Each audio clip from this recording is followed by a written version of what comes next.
इंसानों को गुलाम बनाकर हजारों बादशाह बने हैं। लेकिन आज मैं एक ऐसे शख्स की बात करने जा रहा हूं जिन्होंने गुलामों को इंसान बनाया है।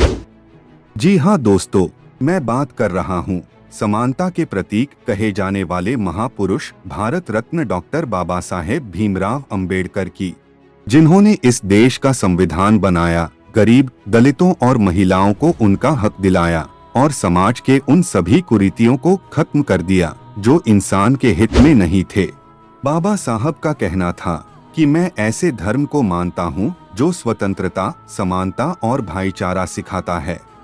लेकिन पूरे देश के लिए इतना कुछ करने वाले महापुरुष ने शुरुआती दिनों में अपनी नीची जात को लेकर समाज द्वारा किए गए अत्याचारों को जितना झेला है, शायद ही उनके अलावा कोई होगा जो उन अपमानों को भूलने के बाद आगे बढ़ते रहने की सोच रखता होगा। चलिए दोस्तों, यूं पहेलियों में बात करने से अच्छा है कि बिना आपका समय खराब किए हम बाबा साहेब की जीवन को शुरू से थोड़ा डिटेल में जानते हैं।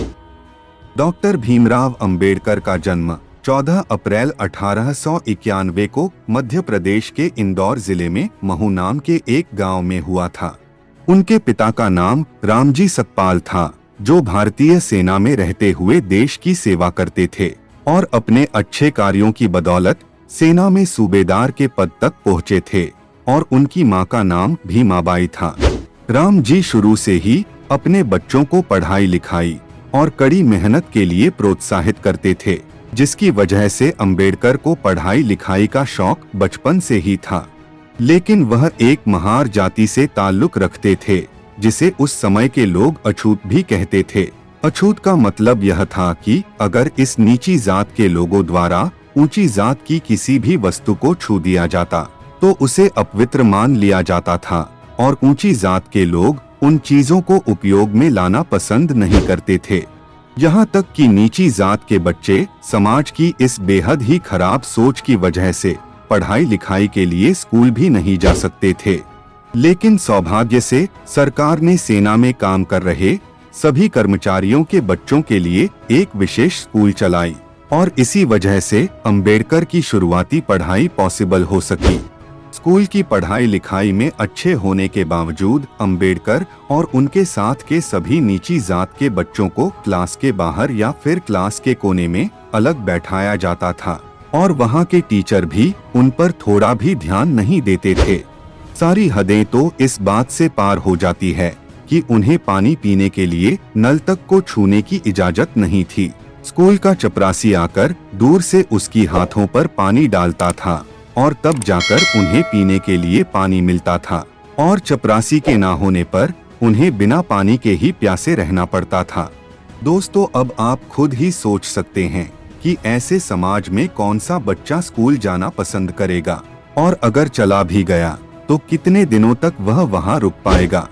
1894 में रामजी सतपाल के रिटायर होने के बाद उनका पूरा परिवार महाराष्ट्र के सतारा नाम के एक जगह पर चले गए।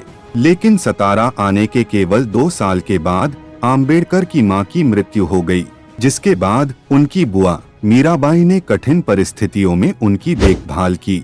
रामजी सतपाल और भीमाबाई के 14 बच्चों में केवल 3 बेटे बलराम, आनंदराव और भीमराव और 3 बेटियां मंजुला, गंगा और तुलसा इन कठिन हालतों में जीवित बच पाए और अपने भाइयों और बहनों में केवल भीमराव अंबेडकर ही समाज को अनदेखा करते हुए पढ़ाई में सफल हुए और फिर आगे की पढ़ाई जारी रख सकें। 1897 में अंबेडकर ने मुंबई के एल्फिंस्टन हाई स्कूल में एडमिशन लिया और उस स्कूल में छोटी जात की सबसे पहले छात्र बन गए। 1907 में अंबेडकर ने अपने हाई स्कूल की परीक्षा पास की और इस सफलता से उनके जात के लोगों में एक खुशी की लहर दौड़ गई, क्योंकि उस समय हाई स्कूल पास होना बहुत बड़ी बात थी और वो भी एक अछूत का पास होना तो आश्चर्यजनक था। इस सफलता के लिए अर्जुन केलुस्कर ने अंबेडकर को अपनी लिखी हुई किताब गौतम बुद्ध की जीवनी पुरस्कार के तौर पर दी। दोस्तों, आपको बता दूं कि श्री केलुस्कर एक मराठा जात के विद्वान थे। उसके बाद से अंबेडकर ने पढ़ाई लिखाई की क्षेत्र में सभी रिकॉर्ड को तोड़ते हुए 1912 में इकोनॉमिक्स और पॉलिटिकल साइंस में अपनी डिग्री प्राप्त की और फिर 1913 में स्कॉलरशिप प्राप्त करते हुए पोस्ट ग्रेजुएशन के लिए अमेरिका चले गए और फिर वहां कोलंबिया यूनिवर्सिटी से 1915 में एमए की डिग्री ली।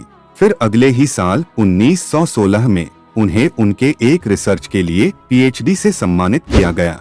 इस रिसर्च को उन्होंने एक किताब evolution of provincial in British India के रूप में प्रकाशित किया। अपनी डॉक्टरेट की डिग्री लेकर सन 1916 को अंबेडकर लंदन चले गए, जहां उन्होंने लंदन स्कूल ऑफ इकोनॉमिक में कानून यानी लॉ की पढ़ाई और अर्थशास्त्र में डॉक्टरेट की तैयारी के लिए अपना नाम लिखवा लिया। लेकिन अगले ही साल स्कॉलरशिप खत्म होने के चलते मजबूरन उन्हें अपनी पढ़ाई बीच में छोड़कर भारत वापस लौटना पड़ा। उसके बाद भारत आकर उन्होंने क्लर्क और अकाउंटेंट जैसी कई सारी जॉब की।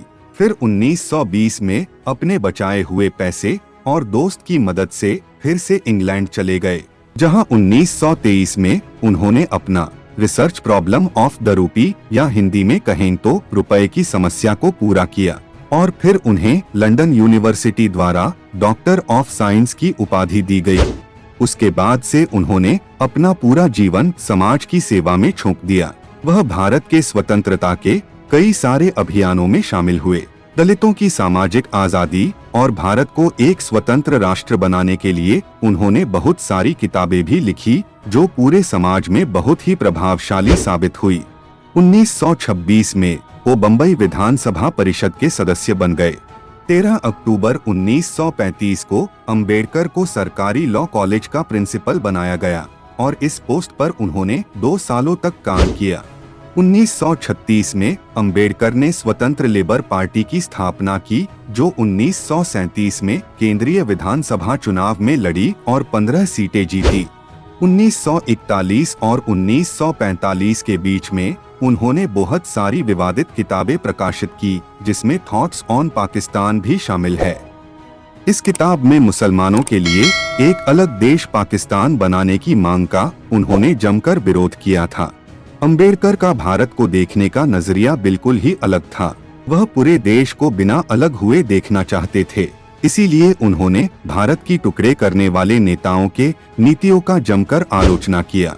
15 अगस्त 1947 में भारत की स्वतंत्रता के बाद अंबेडकर पहले कानून मंत्री बने और बिगड़ती सेहत के बावजूद उन्होंने एक मजबूत कानून भारत को दिया और फिर उनका लिखा हुआ संविधान 26 जनवरी 1950 को लागू हुआ और इसके अलावा भीमराव अंबेडकर के विचारों से भारतीय रिजर्व बैंक की स्थापना भी हुई।